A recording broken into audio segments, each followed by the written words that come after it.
നാട്ടിലെത്തിക്കഴിഞ്ഞാൽ എൻ്റെ വീട്ടിലും സിന്ധ്യയുടെ വീട്ടിലും അങ്ങോട്ടും ഇങ്ങോട്ടും ഒരു ഷട്ടിലാണല്ലോ. ഇപ്പോൾ കുറച്ച് ദിവസമായിട്ട് ഞാൻ എൻ്റെ വീട്ടിലാണ് ഉള്ളത്. രാവിലെ ഒരു 9:30-10 മണിയൊക്കെ ആയപ്പോൾ എണീറ്റപ്പോൾ തന്നെ നല്ല മഴയായിരുന്നേ. കുറച്ച് സമയം മഴയൊക്കെ ആസ്വദിച്ച് അങ്ങനെ ഇരുന്നു. പിന്നെ ഭക്ഷണമൊക്കെ കഴിച്ച് നേരെ അപ്പുറത്ത് എൻ്റെ സൂൻ്റെ വീട്ടിലേക്ക് പോയി. അവിടെ പോയിട്ട് ഞാനൊരു കലാകാരിയായി മാറി. ഈ ഒരു ചിത്രമാണ് ഞാൻ വരയ്ക്കാൻ പോകുന്നത്. പണ്ടൊക്കെ ഞാൻ അത്ര അടിപൊളിയായിട്ട് വരച്ചുകൊണ്ടിരുന്നേ അറിയോ. ഇപ്പോൾ ആ ടച്ചൊക്കെ വിട്ടുപോയി. എന്നാലും ഞാൻ എന്നെക്കൊണ്ടാവുന്ന രീതിയിലൊക്കെ വരച്ചു. പക്ഷേ ആ പെൻസിൽ തീരെ ശരിയില്ലായിരുന്നു. അങ്ങനെ ഡ്രോയിങ് ഒക്കെ കഴിയുമ്പോഴേക്കും നല്ല ചക്കയൊക്കെ ആക്കുന്നുണ്ടായിരുന്നു. അപ്പോൾ അവിടെ പോയി 2 ചക്കച്ചുളയൊക്കെ എടുത്ത് തിന്നിട്ട് പിന്നെ എനിക്ക് വീട്ടിലേക്കും കുറച്ച് ചക്കയൊക്കെ തന്നു വിട്ടു.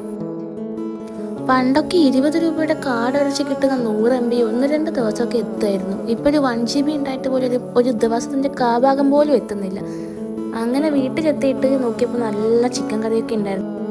എൻ്റെ ഫോണിൽ ഡാറ്റ തീർന്നതുകൊണ്ട് അമ്മയുടെ ഫോണെടുത്ത് അതിലെ ഡാറ്റയും കുറച്ച് ഊറ്റി തീർത്തു. പിന്നെ അതും തികയില്ല എന്ന് വന്നപ്പോൾ വീണ്ടും ടോപ്പപ്പ് ചെയ്തു.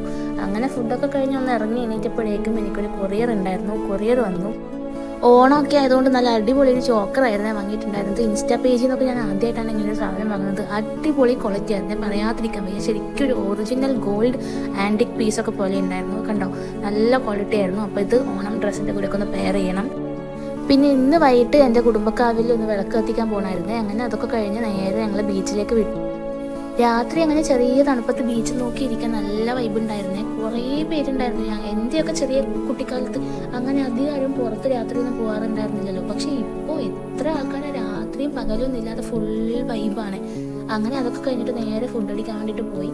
അവിടെ പയ്യാമ്പലം ബീച്ചിന് അടുത്തുള്ള ഒരു ബേഫ് റെസ്റ്റോറൻറ്റിലാണ് കയറിയിട്ടുണ്ടായിരുന്നത്. നല്ല അടിപൊളി ബട്ടർ നാനും ബട്ടർ ചിക്കനും അങ്ങനെ കുറച്ച് ഐറ്റംസൊക്കെ വാങ്ങിച്ച് കഴിച്ചിട്ട് നേരെ വീട്ടിലേക്ക് പോയി. 10